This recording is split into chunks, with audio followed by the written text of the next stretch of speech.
ถ้ามีเวลาว่างจดหมายมาบ้างอย่าทำเงียบเฉยหรือโทรศัพท์เข้ามาติชมเชยถามปัญหาเถิดเอ่ยจะเฉลยให้สุนทรฝากทำนี้มาช่วยย้ำเตือนอย่าลืมอย่าเลือนน้ำคำที่พร่ำสอนสังคมวุ่นวายสุดแสนอาวรณ์วันกลัวโลกจะรุ่มร้อนวันคำจะลับลอย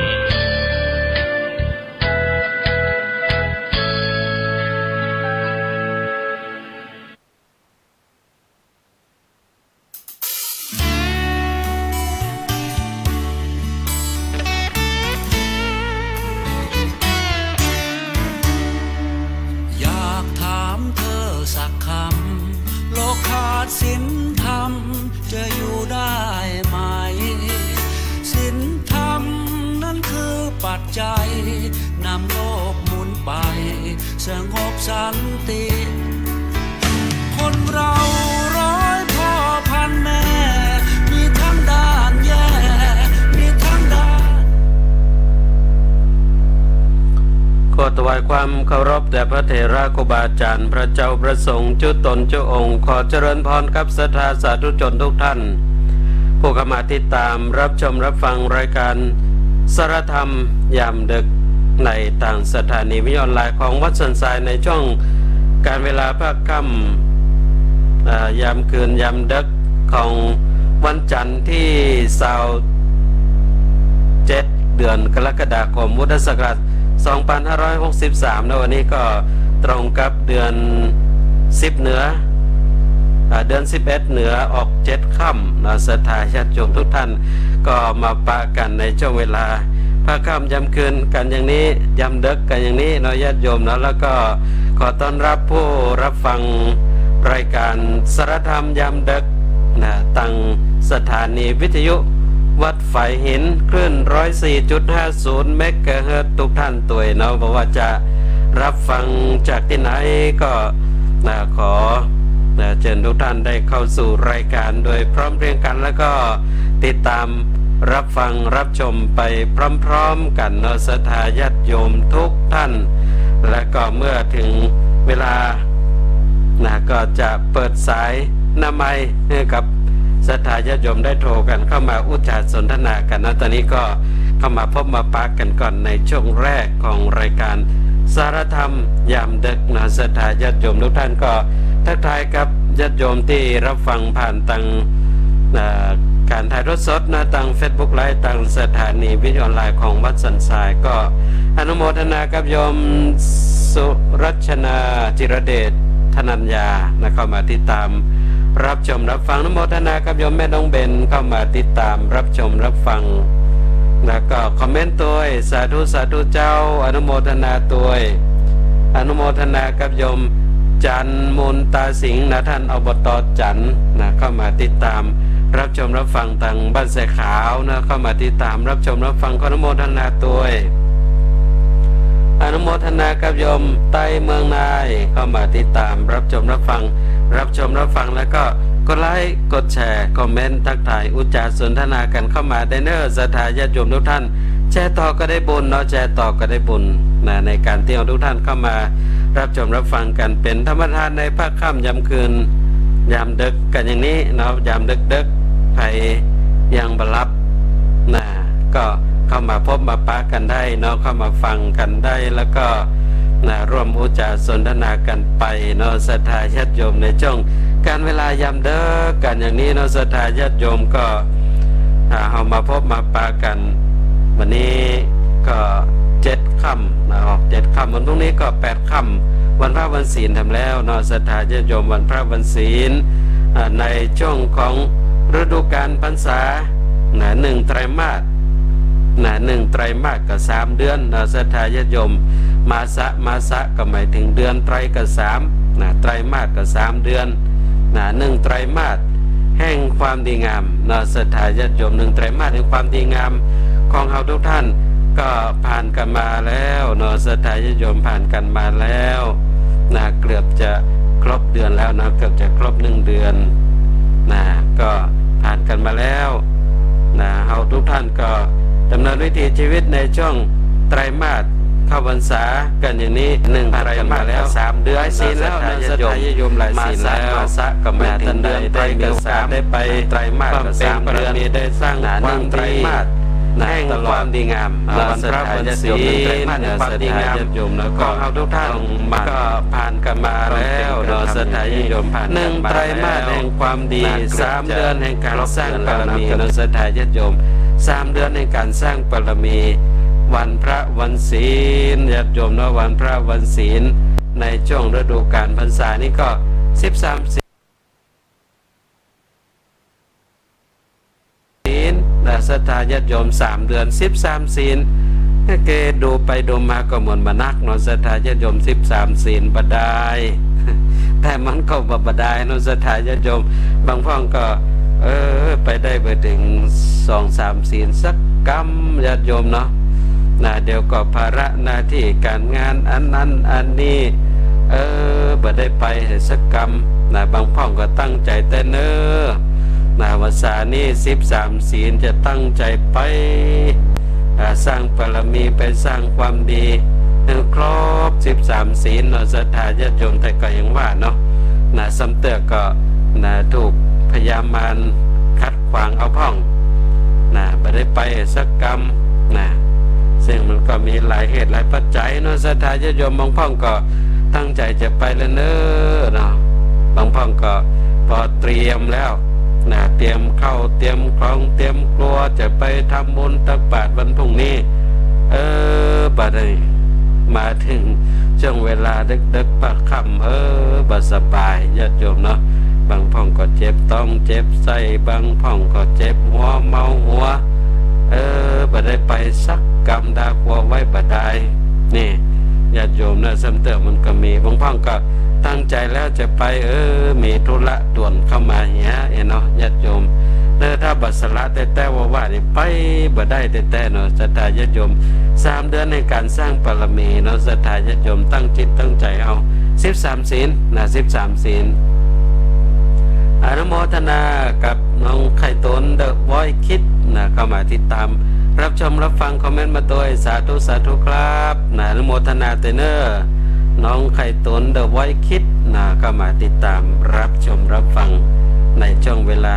ยามดึกของวันนี้ก็ขออนุโมทนาตัว3 เดือนในการสร้างบารมีอธิษฐานสร้าง1 ความดีเนาะศรัทธาญาติโยมเนาะก็ในช่วงฤดูกาลพรรษานี้ก็เพิ่นก็จะนิยมอธิษฐานจิตอธิษฐานใจในการที่จะสร้างความดีกันแล้วก็เอาเหตุที่พระเจ้าประสงค์นั่นก็อธิษฐานจำพรรษาอยู่จำพรรษาอยู่จำในสถานที่วัดวาอารามอาวาสแห่งใดแห่งหนึ่งตลอดระยะเวลา3 เดือนบ่ไปพักค้างแรมที่อื่นที่ไกลหากว่ามีธุระเหตุจำเป็นถูกต้องเนื่องด้วยองค์ประกอบของการทำสัตตหะก็คือการขออนุญาตขอลาไปเพื่อกิจที่สำคัญเมื่อเกิน7 วันก็ปิกมาเนี่ยศรัทธาญาติโยมแล้วก็มีองค์ประกอบอยู่หลายองค์ประกอบด้วยกันทั้งที่เราทุกท่านก็ได้รับทราบรับฟังกันไปแล้วเนาะศรัทธาญาติโยมเนี่ยก็ในช่วงฤดูกาลพรรษานี้มันก็จะอธิษฐานทำความดีกันสร้าง1 ความดีเนาะบางพ่องก็อธิษฐานจิตอธิษฐานใจดังที่เท่าทุกท่านก็ได้ร่วมโครงการได้ร่วมกิจกรรมกันไปเนาะศรัทธาญาติโยมคืองดเหล้าเข้าพรรษา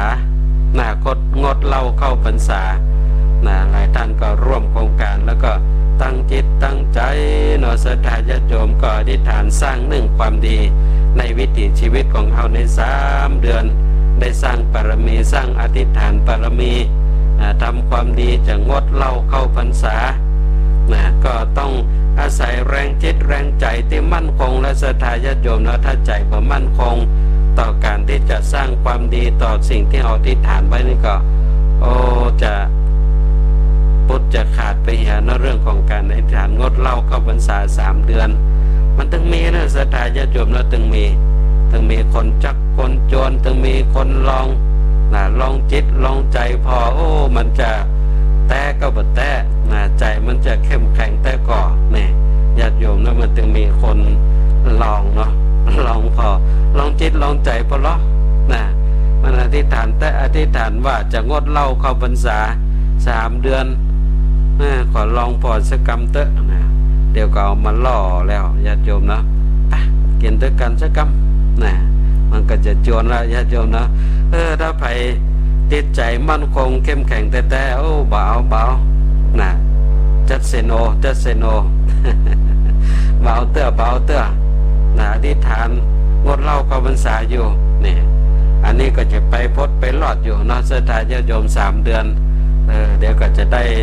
รับคำนิยมชื่นชมยินดีได้รับเกียรติบัตรเป็นคนหัวใจหินนี่จะตั้งหน่วยงานของสสส.เพิ่นก็จะมอบมือนะญาติโยมเนาะฉะนั้นก็ตั้งใจอธิษฐานทำความดีก็เฉพาะงดเหล้าเข้าพรรษาเนาะอธิษฐานอย่างอื่นแถมอธิษฐานในการที่จะบ่ใครข้องแวะข้องเกี่ยวกับเรื่องของอบายมุขต่างๆก็ได้เหมือนกันอธิษฐานจิตอธิษฐานใจจะทำความดีนั้นๆนี่หลายอย่างหลายอันเนาะศรัทธาญาติโยมก็อธิษฐานได้ก็เป็น3 เดือนในการสร้างปรมีอธิษฐานสร้าง1ความดี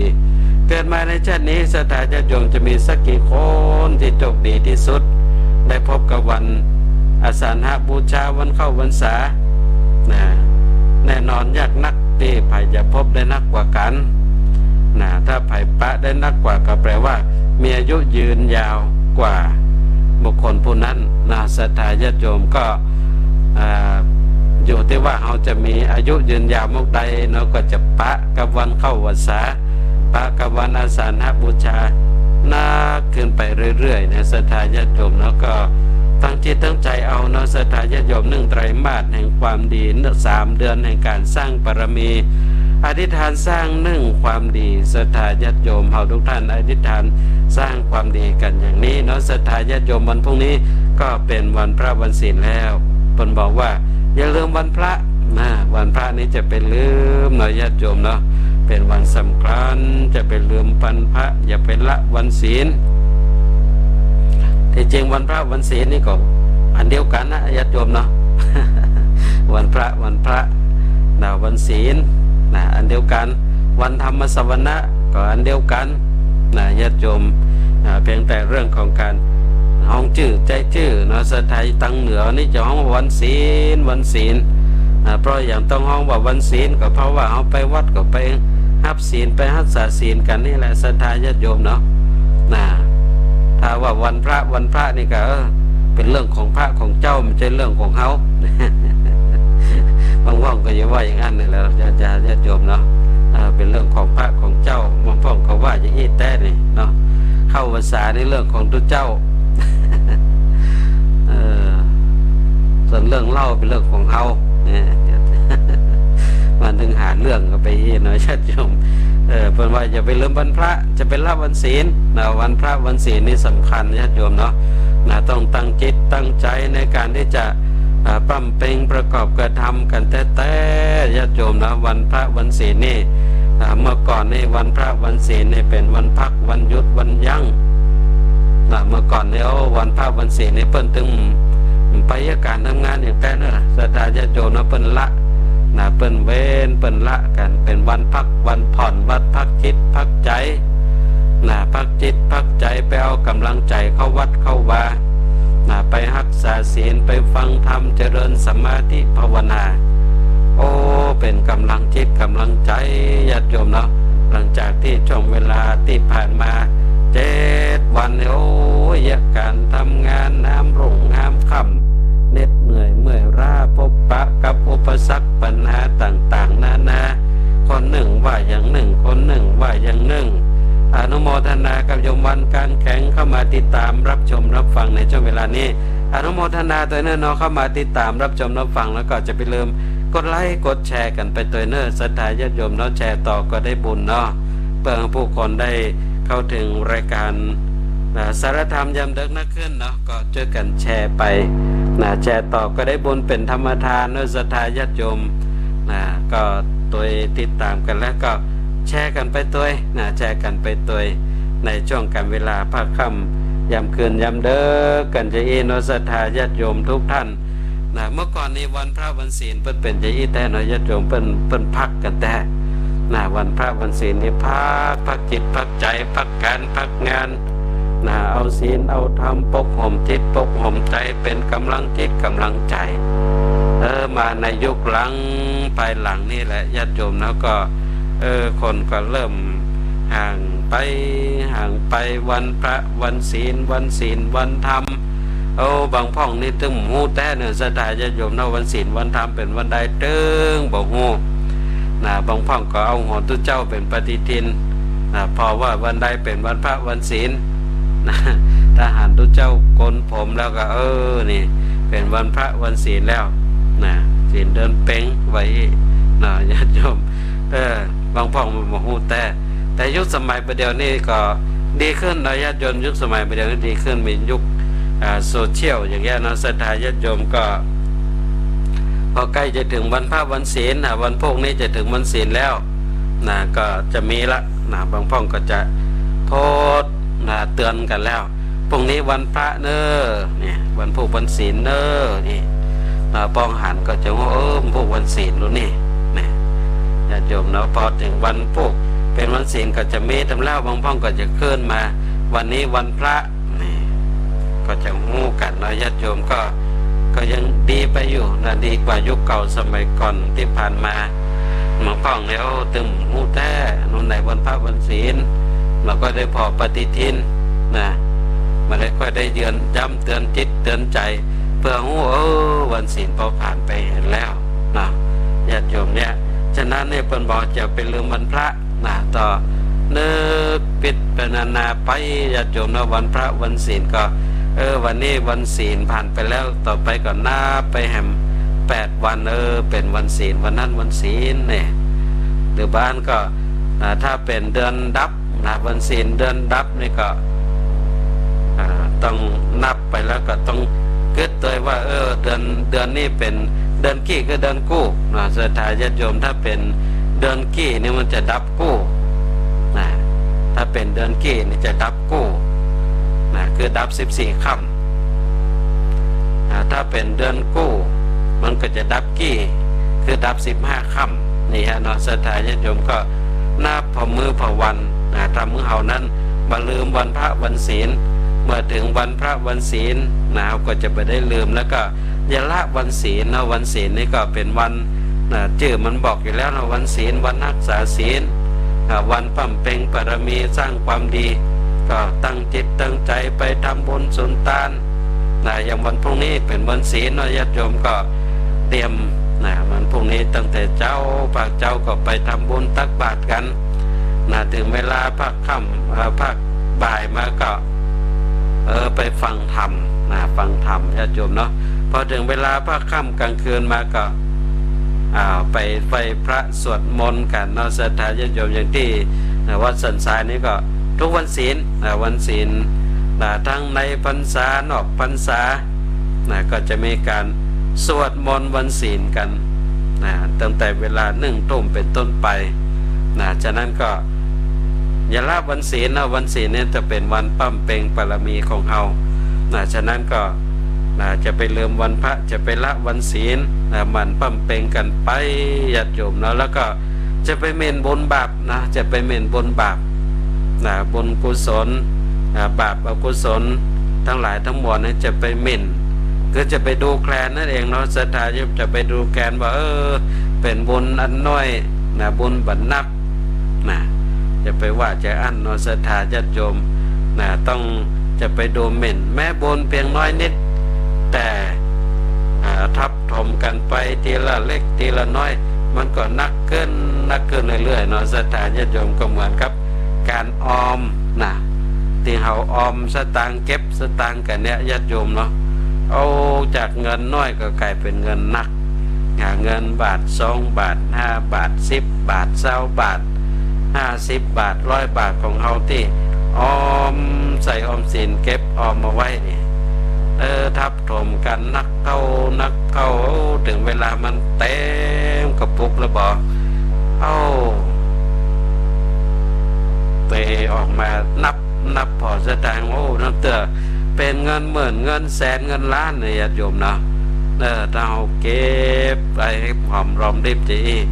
บุญกุศลก็เหมือนกันญาติโยมเนาะแม้จะเป็นบุญเล็กบุญน้อยก็จะไปประมาทจะไปดูหมิ่นดูแคลนทำไปเตอะญาติโยมเนาะทำไปทีละเล็กทีละน้อยนะน้ำตกในตุ่มในไหทีละยศทีละหยาดก็ยังมีวันเต็มตุ่มเต็มไหชั้นใดก็ตามการสั่งสมบุญกุศลก็เหมือนจะอั้นนะทำทีละเล็กทีละน้อยสะสมกันไปวันหนึ่งมันก็ต้องเต็มหนอศรัทธาญาติโยมนะปั้มเป่งบารมีทำไปสั่งสมไปเมื่อบารมีบุญกุศลเราสั่งสมไว้เต็มเปี่ยมเพียบพร้อมแล้วนะก็เป็นเหตุเป็นปัจจัยให้เราได้พบปะกับความสุขเป็นบรมสุขที่ยิ่งใหญ่นั่นก็คือเข้าสู่พระนิพพานฉะนั้นนี่ศรัทธาญาติโยมน้ำมันสั่งสมเอาไว้นะก็บอกว่าจะไพ่เนาะญาติโยมแม่นะพระเถระครูบาอาจารย์พระพุทธเจ้านะเหล่าพระโพธิสัตว์ทั้งหลายนั้นก็อย่างนี้เราใช้เวลาเมื่อยาวนานนั้นศรัทธาญาติโยมเนาะปั้มเป่งบุญกุศลสั่งสมไว้นะอย่างองค์สมเด็จพระสัมมาสัมพุทธเจ้าพระองค์ปัจจุบันที่เรากราบไหว้ปูชานั้นก็ปั้มเป่งปรมี400,000อสงไขยไป100,000มหากัปเป็นเอาศรัทธาญาติโยมมันเมินบอกใดศรัทธาญาติโยมเนาะ400,000อสงไขยเพียงแค่กัปหนึ่งนี่ก็ลุงเมินแล้วเนาะศรัทธาญาติโยมกัปหนึ่งบางพ่องกัปหนึ่งไอ้อย่างไงปลากัปกะปลากัปปลากระป๋องกะนะใช่แล้วญาติโยมเนาะกัปหนึ่งนี่เพิ่นบอกว่าเปิ้นเทียมมาไว้นะว่ากับหนึ่งมันเหมือนมกใดนี่ก็แต้นหินนะเปิ้นบอกว่าแต้นหินนี่กว้าง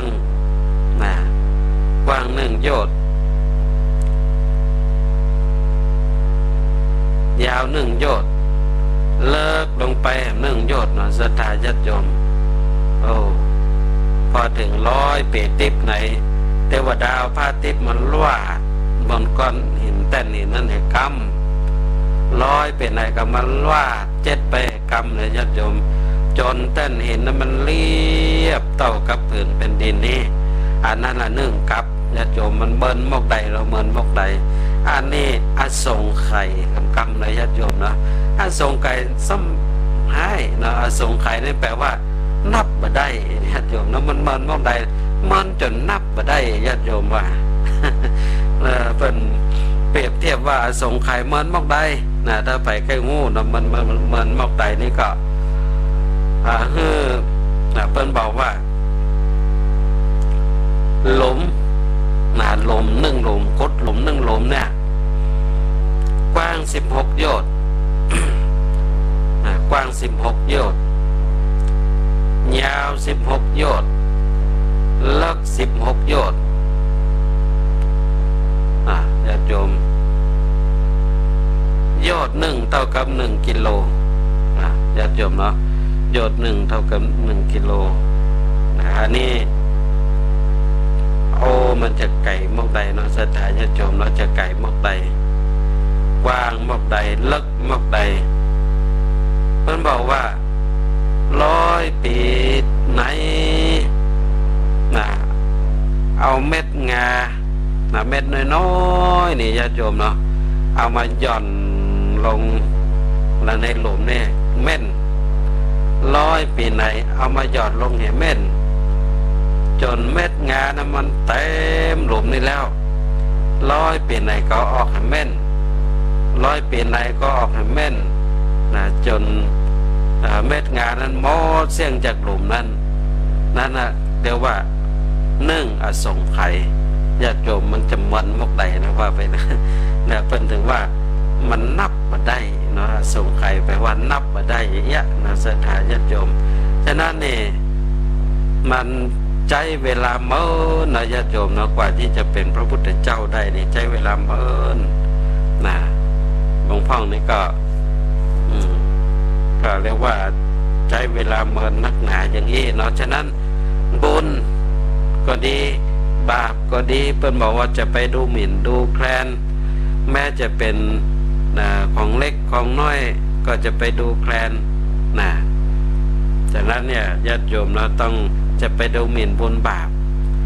แล้วก็จะไปประมาทกรรมเวรกรรมเวรกรรมนี่ก็จะไปประมาทนะศรัทธาญาติโยมจะไปเอาสร้างกรรมทำเวรเอาไว้จะไปเยอะศรัทธาญาติโยมเนาะสร้างกรรมก่อเวรเนี่ยมันถึงบัดนี้แต่ญาติโยมมันจะก่อกรรมก่อเวรกันไปคำพบคำชาติญาติโยมมันจะทุกข์ทรมานจะลำบากมากได้เนาะญาติโยมเนาะฉะนั้นเนี่ยจะไปก่อกรรมก่อเวรกันมันถึงบัดนี้แต่ญาติโยมมันจะใส่เวรใส่กรรมกันไปบ่มีสุดบ่มีเสี่ยงนะญาติโยมฉะนั้นนี่ก็เป็นอย่างนี้เราจะไปประมาทกรรมเวรมีอย่างศรัทธาญาติโยมมีอภัยให้แก่กันและกันอโหสิกรรมให้กันนะญาติโยมเราบ่ต้องถือโทษโกรธกันอย่างนักหนาญาติโยมเนาะจะไปโกรธอย่างกันนักหนาบ่เมินก็ตึงจะตายจากกันไปแล้วตึงบ่เกิน100 ปีตึงจะต้องจากกันไปแล้วไพ่ตึงบ่เกินนี้ฉะนั้นก็บ่ต้องไปก่อกรรมก่อเวรบ่ต้องไปถือโทษโกรธอย่างกันนักหนาอภัยให้กันอโหสิกรรมให้กันเนี้ยญาติโยมเพราะว่าในไหนเราเกิดมานี่ก็เป็นเพื่อนกันเพื่อนผู้ร่วมเกิดแก่เจ็บตายเหมือนกันเกิดก็เกิดเหมือนกันมีความแก่เป็นสมบัติเหมือนกันทั้งนั้นมีความเจ็บความปวดอยู่ด้วยกันและสุดท้ายก็มีความตายเหมือนกันทั้งนั้นฉะนั้นก็บ่ต้องไปก่อกรรมก่อเวรอย่างกันอโหสิกรรมเหมือนกันไปเป็นเรื่องที่เฮานั้นก็จะต้องคำนึงถึงนึกถึงญาติโยมจะไปทำให้ชีวิตของเฮานี่มันทุกข์ลำบากในภพชาตินี้แล้วก็จะไปให้มันทุกข์ลำบากต่อไปในภพชาติหน้าแถมญาติโยม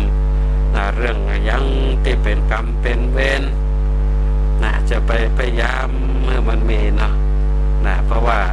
ถ้ามันเกิดมันมีเนี่ยมันจะทุกข์ยากลำบากไปตั้งหน้าแถมญาติโยมทุกข์ยากเป็นแค่ภพชาตินี้ก็พออยู่แล้วจะไปให้มันทุกข์ยากคำพบคำชาติกันไปแหมก็เป็นเรื่องที่เฮานั้นก็จะต้องหมั่นใคร่ควรเป็นนิจพิจารณากันใจญาติโยมเรื่องกรรมเรื่องเวรนี่เป็นเรื่องสำคัญแท้ๆเนาะกรรมเวรที่เราได้สร้างได้ทำนี่ถ้าหากว่าเราแบบปล่อยแบบปงแบบวางมันเฮียนี่แบบอโหสิกรรมแบบอภัยให้กันนี่มันจะลำบากญาติโยมลำบากแท้ๆก็เหมือนกับเรื่องของพระอัครสาวกที่เราก็ได้ยินกันบ่อยอัครสาวกเบื้องซ้ายพระโมคคัลลานะเถระเจ้าซึ่งเป็นอัครสาวกเบื้องซ้ายองค์สมเด็จพระสัมมาสัมพุทธเจ้านั้นพระองค์ก็ทรงแต่งตั้งไว้ในเอตระคะในด้านที่เป็นผู้มีฤทธิ์มีฤทธิ์มากฉะนั้นเนี่ยพระโมคคัลลานะเถระเจ้านั้นแม้จะเป็นผู้ที่มีฤทธิ์มากอย่างนั้นแต่ท่านนั้นก็ยอมจำนนต่อเวรกรรมที่เคยได้สร้างได้ทำไว้แล้วก็ได้รับเรียกว่าเวรกรรมนั้นมาหลายภพหลายชาติข้ามภพข้ามชาติกันมาเรื่อยจนกลายเป็นเศษกรรมญาติโยมเกิด มาในภพชาตินี้นะก็โอ้ถูกเป็นฆ่าเนี่ยเราศรัทธาญาติโยมนะเป็นพระมหาเถระเป็นอัครสาวกเบื้องซ้ายแต่แล้วก็มีฤทธิ์นักตัวจะได้ถึงมาใจฤทธิ์นั้นนะเข้าไปเอาชนะนะศรัทธาญาติโยมชนะยังก็ชนะได้ชนะญาติโยมชนะเวรกรรมนั้น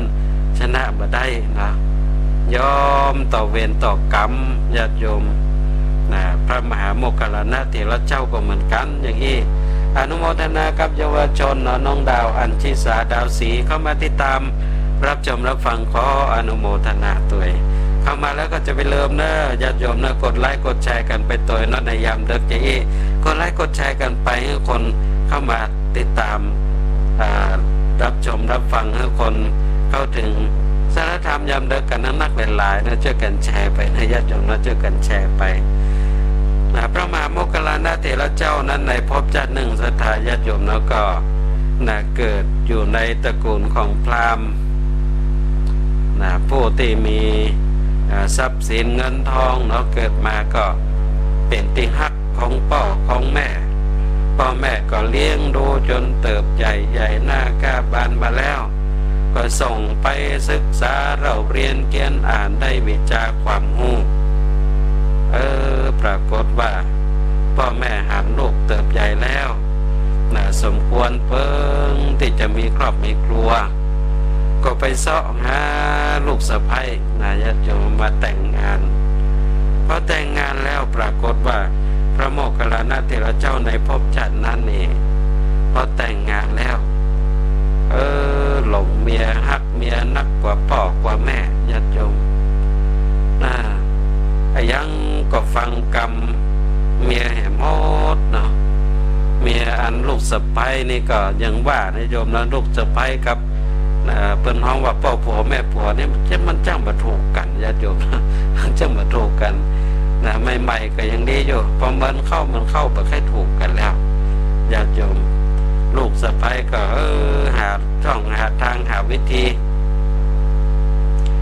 ที่จะเรียกว่ากำจัดพ่อผัวแม่ผัวเพราะว่า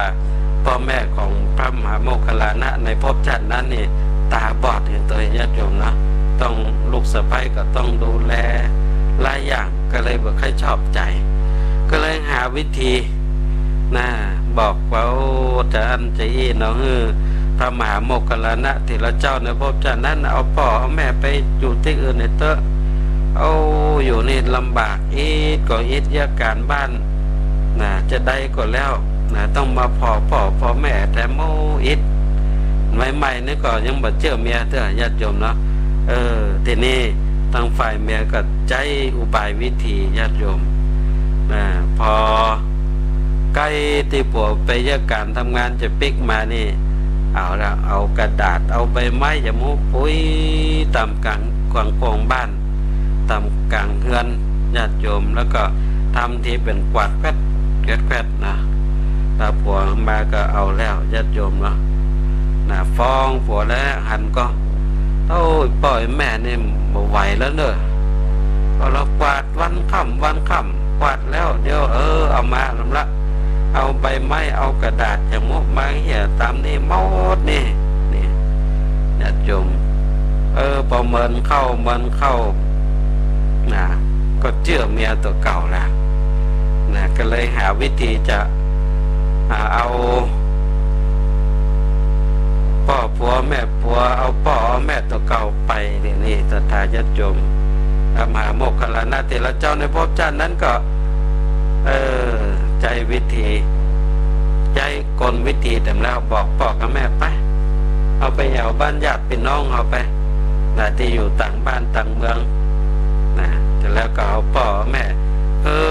ขี่บนล้อเกวียนไปญาติโยมไปถึงระหว่างทางก็เลยบอกว่าเดี๋ยวผมพักนี่ก่อนนอผมจะลงไปปล่อยเบาสักกำจะไปปัสสาวะสักกำญาติโยมก็เข้าไปข้างทางเดี๋ยวปิกมาแปลงเสียงเป็นโจรแล้วญาติโยมตอนนี้เอาได้ยับโลกท่านเขาไว้แล้วเนอะ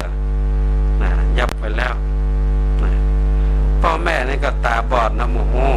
ญาติโยมแต่ตาบอดได้ใจบ่บอดนะฮักลูกนะฮักลูกตัวเก่าก็เลยวิงวอนร้องขอว่าบ่ต้องทำร้ายลูกเขาเน้อบ่ต้องทำร้ายลูกเอาไปแตนเตอะญาติโยมนะด้วยความที่ฮักลูกเนี่ยเป็นอย่างอีแต่นะพ่อกับแม่ฝ่ายลูกบ่กึดอันกึดอีเหมาะศรัทธาญาติโยมเนาะเอาพ่อกับแม่ไปขว้างไว้ข้างตางไปบ่พอนะเอาไม้โป๊พ่อกับแม่จนบ่ตายญาติโยมแล้วก็เอาไปขว้างที่กองขี้เยื่อเพิ่นญาติโยมกรรมเวรเนี่ยโตยติดตามมาหลายภพหลายชาตินะญาติโยมมาถึงภพชาติสุดท้ายของพระมหาโมคคัลลานะเถระเจ้านี่เป็นพระอรหันต์แล้วผู้หมดสิ้นกิเลสแล้วจะเข้าสู่ห้องพระนิพพานก็ปะกับกรรมเวรเศษกรรมเล็กๆน้อยๆอย่างนี้ปรากฏว่าด้วยความที่พระมหาโมคคัลลานะเถระเจ้าเนี่ยมีฤทธิ์นักนะสามารถเหาะเหินเดินอากาศขึ้นไปบนฟ้าบนสวรรค์เอาข่าวสารบนสวรรค์มาบอกมากล่าวบนโลกมนุษย์ลงไปเมืองนรกเอาข่าวสารในเมืองนรกมาบอกให้คนในเมืองมนุษย์นะทำเมื่อคนนั้นหันมานับถือพุทธศาสนาน่าเกิดเรื่อยๆนะหมู่นักบวชนอกศาสนานี่ก็ไม่ค่อยชอบนะศรัทธาญาติโยมเนาะไม่ค่อยชอบก็เลยจ้างโจรตอยฆ่าพระโมคคัลลานะโจร500ญาติโยมนะตอยไปพระโมคคัลลานะนั้นตอนแรกนะครั้งแรกเมื่อโจร500มาในอยู่ในกุฏิก็งูว่าโจรมาจะมาทำร้ายก็เลยใจฤทธิ์แปลงเป็นตัวน้อยลอดห้อมลอดจ้องไปหายแซบโจรเปิดก็บอกว่าหารสักกรรมครั้งที่2มาแถมแล้วพระโมคคัลลานะก็ใจฤทธิ์แปลงตัวน้อยเหาะขึ้นไปลอดหลังคาไปหายแซบโจรมาพอปะครั้งที่3มาแถมแล้วก็เลยแปลงตัวน้อยลอดงูประตูก่อนประตูออกไปญาติโยมครั้งที่4มาแถมแล้วพระโมคคัลลานะนั้นก็เลยนึกถึงว่าจะได้โจรมื้อนี้ถึงมาตอยฆ่าเขาแตะเขาว่าน้ำเหลือ3 เตื้อ3 ครั้ง3 หนก็ยังบ่พอครั้งนี้มาแถมแล้วใกล้ควรพิจารณาก็ว่าเป็นเวรเป็นกรรมเศษกรรมเก่าที่เราเคยทำไว้ในภพชาติหนึ่งเมื่อหูอย่างนี้ศรัทธาญาติโยมนี้อย่างกรณีได้ตีนหนีเว้นหนีกรรมนี่หนีบ่ได้พระมหาโมคคัลลานะเถระเจ้านี่ก็เอาถึงบรรละบัดนี้แล้วศรัทธาญาติโยมเนาะเอาละเสียงสายแรกเนาะญาติโยมทุกท่านเจริญพร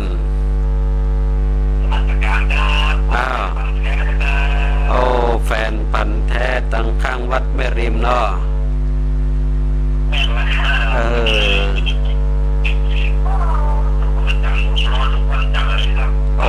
ดี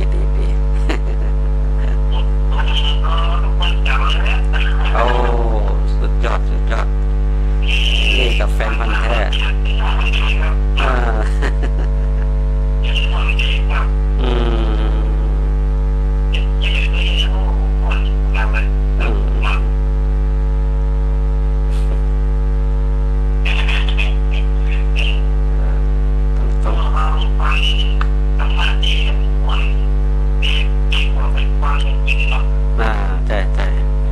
ฟังแล้วเย็นอกเย็นใจเนาะ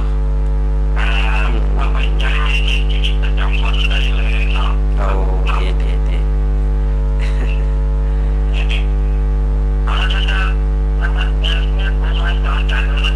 สาธุอนุโมทนาเนอะเป็นพร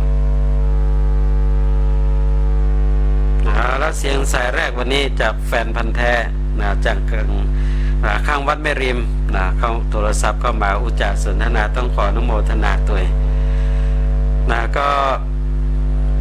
พระโมคคัลลานะนี่ก็รู้ว่าเป็นเวรเป็นกรรมเป็นเศษกรรมแล้วก็ เลยบัดนี้ญาติโยมนะบัดนี้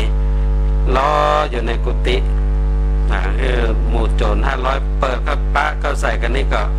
อุ้มมาแล้วญาติโยมเราอุ้มมาแล้วก็เอาใส่กระสอบกำมาบ๊บศรัทธาจนกระดูกกระเดี่ยวนี่หักแหลกเหลวหมดนะแล้วก็อุ้มไปจ้องไว้กองขยะนะเหมือนกรรมที่เคยทำไว้กับพ่อกับแม่อย่างเงี้ยญาติโยมนะซึ่งกรรมเวรนี่หนีมาได้น้อยญาติโยมนะแล้วก็จะไปประมาทนะจะไปสร้างเวรสร้างกรรมเอาไว้นะนอกจากนั้นผมบอกว่าอย่าหันผิดเป็นถูกเนาะนะใจชีวิตนี่ก็จะต้องพยายามสร้างสัมมาทิฏฐิให้เกิดขึ้นแก่ชีวิตของเราหันในช่องทางที่มันถูกมันต้องตามศีลตามธรรมนะญาติโยมอันนี้ก็เป็นเรื่องที่เรานั้นก็จะต้อง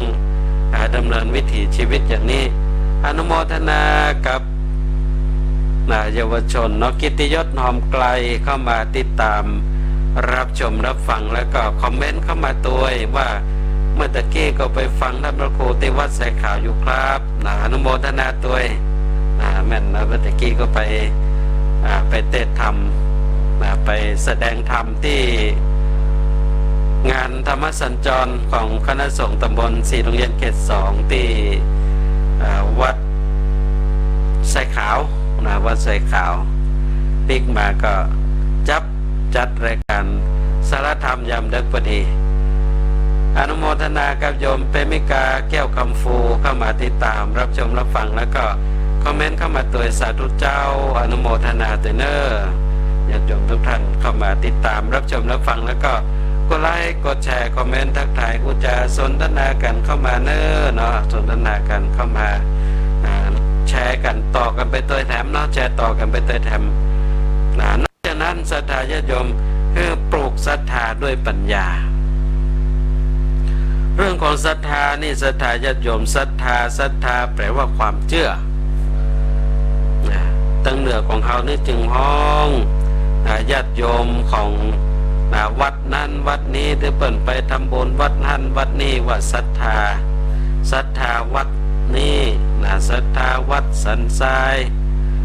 ศรัทธาวัดสายขาวศรัทธาวัดอินทารามเนี่ย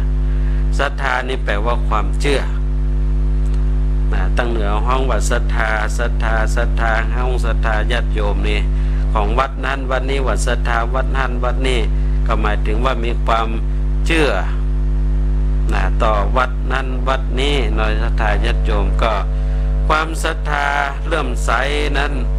ก็จะต้องประกอบด้วยปัญญานะญาติโยมเราจะต้องประกอบด้วยปัญญามีศรัทธาแต่บ่มีปัญญานี่ก็อันตรายเหมือนกันศรัทธาญาติโยมเอาเข้าจะกลายเป็นความงมงายถ้าศรัทธาประกอบด้วยปัญญานี่จะงมงายจะกลายเป็นความงมงายญาติโยมงมงายไปเรื่อยถูกต้องถูกทำเพราะขาดปัญญาฉะนั้นเนี่ยศรัทธาญาติโยมถ้าเราศึกษาหลักธรรมในพระศาสนานี้เขาก็จะหันองค์สมเด็จพระสัมมาสัมพุทธเจ้านั้นพระองค์ทรงกล่าวถึงหลักธรรมในแต่ละหมวดแต่ละข้อนั้นถ้าหากว่าขึ้นต้นด้วยปัญญาจะต้องลงท้ายถ้าขึ้นต้นด้วยศรัทธาจะต้องลงท้ายด้วยปัญญาเสมอศรัทธาญาติโยมลงไปสังเกตพอสังเกตพอหลักธรรมในแต่ละหมวดแต่ละข้อเนี่ยถ้าขึ้นต้นด้วยศรัทธาจะต้องลงท้ายด้วยปัญญาตลอดเวลาก็เป็นเหตุที่องค์สมเด็จพระสัมมาสัมพุทธเจ้านั้นก็อยากที่จะย้ำเตือนให้กับเฮาพุทธศาสนิกชนว่าถ้ามีศรัทธาแล้วจะต้องประกอบด้วยปัญญาตัวเองถ้าบัจจะอ่านแล้วเขาจะงมงายศรัทธาญาติโยมทุกท่านก็จะหันเป็นภาพชินตาสำหรับเมืองไทยของเขาเนี่ยถ้าหันในอย่างแปลกๆนี่ญาติโยมถ้าหันในอย่างแปลกๆน้อยนี่ก็เอาแล้วสิ่งที่ขาดไปได้ธูปเทียนดอกไม้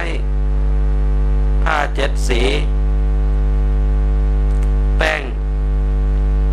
แผ่นทอง ทองคำเปลวเนี่ยเนาะสถานนี่ขาดตึ้งไม่ได้หันอย่างแปลกๆนี่นะหันจอมปลวกแปลกๆก็ไปหันต้นไม้หันต้นบ่อเป้าหันต้นบ่อเป้าที่มันแปลกๆหน่อยก็ไป หันต้นกล้วยปีแตงออกที่กลางต้นก็ไปด้วยใจอาวุธ ก็คือทูบเทียนดอกไม้แล้วก็ผ้าเจ็ดสีแป้งแผ่นทองคำเปลวไปแล้วญาติโยมเนาะไปจุดตูบจุดเทียนควันเอาขอนั่นขอนี่ขอเหล็กขอหวยไปปอสันเตกะ เอาแป้งเข้าพุกตามือเข้าถูแล้วก็แยงพอมันจะเป็นเหล็กอะไรยังนี่ชัดโยมเนาะมันเป็นอย่างนี้แต่นะคนไทยของเรานี่จะเป็นอย่างนี้ลักษณะเป็นอย่างนี้ซึ่งมันต่างจากฝรั่งเปิ้นเนาะต่างจากฝรั่งเจ้าตะวันตกเปิ้นเวลาเปิ้นหาอย่างแปลกๆนี่เปิ้นก็สงสัยแล้วเปิ้นก็จะสร้างปัญญาญาติโยมแล้วเปิ้นก็จะเอาไปพิสูจน์พอว่ามันเกิดขึ้นเพราะอย่างเป็นอย่างเปิ้นก็จะเอาไปเข้าห้องแลบห้องพิสูจน์ทดลองห้องวิทยาศาสตร์ไปพิสูจน์ทดลองพอว่ามันเป็นอย่างเพราะอย่างญาติโยมนะแล้วเปิ้นก็จะเกิดปัญญาเปิ้นก็จะรู้แต่มันเป็นอย่างเพราะเหตุอย่างเองเกิดปัญญาญาติโยมพอเกิดปัญญามันก็เกิดสิ่งที่รู้เท่ารู้ทันสภาวะต่างๆเนาะอันเนี้ยมันเป็นเหตุเปิ้นถึงบอกว่าจงปลูกศรัทธาด้วยปัญญาถ้าเอาศรัทธาในพระศาสนาก็จงศรัทธาด้วยปัญญามีปัญญาหูเต่าหูทันศรัทธาญาติโยมจะไปถูกโมหะความลุ่มหลงเข้ามาครอบงำจิตครอบงำใจตัวบัดเต้าบัดตันจิตบัดตันใจลงจิตลงใจศรัทธาญาติโยมอันนี้มันจะปิกคืนยากหรอกมันเปิ้นถึงว่าเนาะลงตางนึกคืนได้แต่ลงจิตลงใจนี่คืนยากแต่ญาติโยมฉะนั้นนี่จะต้องปลูกศรัทธาด้วยปัญญาเมื่อเราปลูกศรัทธาด้วยปัญญาแล้วเราก็จะหันผิดเป็นถูกหันถูกเป็นพิษศรัทธาญาติโยมจะประหันถูกเป็นพิษอย่างเนี้ยถ้าเรามีปัญญามีศรัทธาด้วยปัญญานี่ก็จะหันอย่างเป็นสัมมาทิฏฐิหันถูกทิศถูกธรรมแล้วก็สามารถที่จะพัฒนาจิตพัฒนาใจพัฒนาชีวิตของเราเจริญรุ่งเรืองไปเรื่อยๆกันอย่างนี้ศรัทธาญาติโยมทุกท่านก็ช่วงเวลานี้ท่านใดจะโทรศัพท์เข้ามาก็เชิญได้เน้อญาติโยมเนาะท่านใดจะโทรเข้ามารับฟังอยู่ที่ไหนอยู่ทางใดโทรมาได้เน้อ089-852-3498 เน้อศรัทธาญาติโยมทุกท่านโทรกันเข้ามาได้เนาะท่านรับฟังอยู่ที่ไหนรับฟังอยู่ทางใดรับฟังผ่านทางช่องทางไหนทางวิทยุกาหรือว่าทาง YouTube หรือว่าทาง Facebook ไลฟ์โทรเข้ามาอู้จาสนทนากันได้เนาะรับฟังทางวิทยุทางคลื่น 104.50 เมกะเฮิรตซ์สถานีวิทยุวัดไฟหินก็ดีเนาะก็โทรกันมาได้เนาะบอกว่าจะอยู่ใกล้อยู่ไกลอยู่ที่ไหนอยู่ทางใดโทรมาได้เน้อในช่วงเวลานี้089-852-3498เนาะโทรเข้ามาเป็นคู่เป็นเกมกันในยามดึกศรัทธาญาติโยมยามดึกจะเนาะมันก็เงียบก็ง่อมก็เหงาเอาศรัทธาญาติโยมก็เอาศีลเอาธรรมเป็นคู่ยามง่อมยามเหงาในยามดึกแล้วก็โทรเข้ามาเป็นคู่เป็นเกมผู้จัดรายการกันตัว โทรเข้ามาเป็นคู่เป็นกิมกันโดยส่วนท่านที่รับชมรับฟังผ่านทางการถ่ายทอดสดก็คอมเมนต์ทักทายอุจากันเข้ามาได้เนาะอนุโมทนากับโยมพวงรัตดาปัญญารักษ์เข้ามาติดตามรับชมรับฟังในช่วงเวลานี้ขออนุโมทนาตัวนะสำหรับท่านที่จะโทรศัพท์เข้ามาก็เชิญได้เนาะ0898523498นะวันนี้ก็เป็นวันแต่งวันดาเป็นวันโกนวันพวกนี้ก็จะเป็นวันพระวันศีลญาติโยมบางพ่องก็ที่ถือศีลอุโบสถนอนวัดนอนวารักษาศีล8วัน1คืน1นี่ก็ตอนนี้ก็อยู่ที่วัดวารามกันแล้วไปจำศีลวัน1คืน1กันที่วัดแล้วก็เป็นเหตุแห่งบุญกุศลของเราทุกท่านที่ได้บำเพ็ญประกอบกระทำในช่วงของวันพระวันศีลในกลางภาษากันใจนสตาญาติโยมก็เอาละเสียงสายที่2ในยามดึกของวันนี้เนาะญาติโยมเจริญพรเอาเจริญพรโยมรับฟังจากทางใดวัดเกตการามโอ้จากวัดเกตการามตั้งเชียงใหม่เนาะในเมืองเชียงใหม่เนาะโอ้อนุโมทนาตัวไม่จันติบเจ้าอ๋อยังไม่จันติบเนาะเอาเป็นกำลังใจท่านเจ้าโอ้ได้เลยอย่างแม่วันตาเจ้าขออนุโมทนาเนอแม่เนอสาธุเสียงสายที่2ในยามดึกของค่ำคืนวันนี้เสียงสายจากโยมแม่จันติตังวัดเกตการามเมืองเชียงใหม่ก็โทรศัพท์เข้ามาเป็นกำลังใจให้กับผู้จัดรายการต้องขออนุโมทนาตัวท่านใดรับฟังกันอยู่โทรกันมาได้เนอะโทรมาเป็นคู่เป็นกิมโทรมาเป็นกำลังใจซึ่งกันและกันในยามดึกกันอย่างนี้ญาติโยมโทรกันมาได้0898523498 ไปฟังกันอยู่พ้องวันนี้โทรกันมาได้เนอะโทรกันมาได้0898523498วันนี้เข้ามา2สายแล้วสายแรกจากแฟนพันธุ์แท้ตั้งข้างวัดแม่ริมแล้วก็สายที่2อยู่แม่จันติบจากตั้งวัดเกตการามในเมืองเชียงใหม่แล้วท่านใดจะโทรเข้ามาแถมตอนนี้ยังมีเวลายังมีเวลาสำหรับการที่จะโทรเข้ามาเป็นคู่เป็นกิมกันในยามดึก0898523498สถานญาติโยมทุกท่านในช่วงเวลาโอกาสของสารธรรมยามดึกพบปะกับทุกท่านทุกวันจันทร์ทุกวันจันทร์ตั้งแต่เวลา 4 ทุ่มถึง 5 ทุ่ม1 ชั่วโมงปะกันทุกวันจันทร์แต่ก็สำหรับตั้งสถานีวิทยุออนไลน์วัดสันทรายนี่ก็ปะกับทุกท่านตั้งFacebook ไลฟ์ถ่ายทอดสดกันอย่างนี้ทุกเจ้าทุกคืนทุกค่ำทุกคืนญาติโยมก็ตอนเจ้าก็ตี 4 ตี 5 ถึง 6 โมงนี่ก็ธรรมะยามเจ้าพบปะกับทุกท่านแล้วก็พระค่ำยามคืนนี้ก็เสียงธรรมจากวัดสันทราย1 ทุ่มถึง 2 ทุ่มก็ปะกันอย่างนี้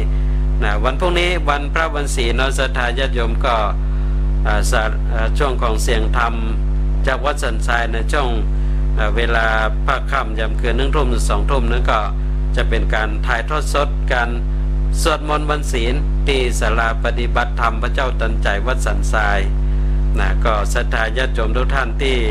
มีโอกาสเวลาก็มาร่วมสวดมนต์วันศีลด้วยกันที่วัดหรือถ้าอยู่ไกลบ่มีโอกาสก็ติดตามการถ่ายทอดสดได้ถ่ายทอดสดแล้วก็สวดมนต์ไปพร้อมกันอยู่ที่บ้านสวดมนต์ปฏิบัติธรรมกันอยู่ที่บ้านได้ก็ติดตามทุกรายการตั้งสถานีวิทยุออนไลน์วัดสันทรายกันอย่างนี้สถานญาติโยมอนุโมทนากับโยมนานาพรเข้ามาติดตามรับชมรับฟังในช่วงเวลานี้ท่านใดจะโทรเข้ามายังมีเวลา ยังมีเวลาสำหรับการโทรเข้ามาแถมสักสายหนึ่งนะญาติโยมเนาะเอาละเสียงสายที่3ในยามดึกวันนี้ เจริญพรเจริญพร